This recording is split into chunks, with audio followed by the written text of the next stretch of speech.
လွန်ခဲ့တဲ့နှစ်တန်ပေါင်းနှစ်ဟာ30တုန်းကလူသားတွေဆိုတာဝေးဝေးတတ်တာကဘာကြီးရဲ့မြေပုံကတော့အခုနဲ့လုံးဝမတူသေးတဲ့အချိန်ပေါ့အဲ့ဒီခေတ်ကကဘာမြေကိုအုပ်ဆိုးခဲ့တာကတော့ကြောက်ခေတ်ရဲ့အေယာမဘရင်တွေဖြစ်တဲ့ဒိုင်နိုဆောတွေပါပဲဒိုင်နိုဆောလို့ပြောလိုက်ရင်ကျွန်တော်တို့ကအရန်ကြီးမားတဲ့တရဝါကြီးတွေလိုပဲမြင်မိတတ်ကြတာမဟုတ်လားတကယ်တော့သူတို့ကအရွယ်စားဆုံးပုံစားဆုံးရှိခဲ့ကြတာပါ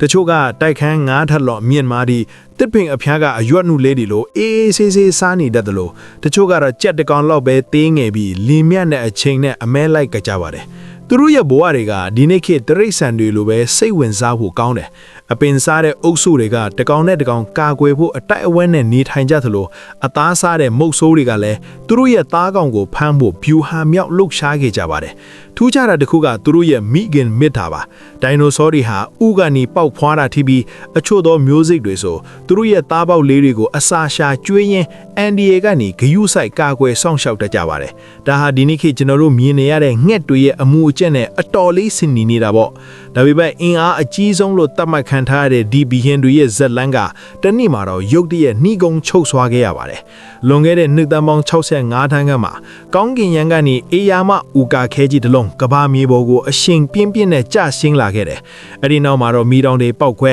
ဖုံမုတ်တွေကကောင်းကင်တစ်ခုလုံးကိုဖုံးလွှမ်းသွားလို့နေရောင်ကြီးတောင်မရတော့တဲ့အထိကဘာကြီးကမှောင်အတိကျသွားခဲ့ပါတယ်အပင်တွေထေကုန်တယ်အစားအသောက်တွေရှားပါလာပြီးယာဒီဥရုကလည်းပြင်းထန်လွန်းလော်ကြောင်းနောက်ဆုံးမှာတော့ဒိုင်နိုဆောတွေဟာကဘာမြေပေါ်ကနေအပီတိုက်ပျောက်ကွယ်သွားခဲ့ရတော့ပါတယ်အခုချိန်ကတော့သူတို့ရဲ့အရှင်အဝါတွေကိုမြေကြီးတဲကကြောက်ဖိရုပ်ကျန်းဒီအထင်နဲ့ပဲကျွန်တော်တို့တွေ့နိုင်ပါတော့တယ်ကဲတကယ်လို့သာဒိုင်နိုဆောတွေဟာမျိုးမသွန်စေပဲနဲ့ဒီနေ့ခေတ်အထိရှိနေခဲ့မယ်ဆိုရင်ကျွန်တော်တို့ကဘာကြီးကဘလို့ပုံစံဖြစ်နေမလဲတင်တော့ဘလို့ထင်လဲဗျာကောမန့်မှာပြောသွားပြီးပါအောင်အခုလိုတရိပ်ဆန်တွေရဲ့စိတ်ဝင်စားစရာပုံမြင်တွေနဲ့ဗဟုသုကတွေကိုအမြဲကြည့်ရှုနိုင်ဖို့ Wild Whisker Tales Channel ကို follow လုပ်ထားဖို့လည်းမမေ့နဲ့အောင်နော်နောက်ဗီဒီယိုမှာပြန်တွေ့ကြရအောင်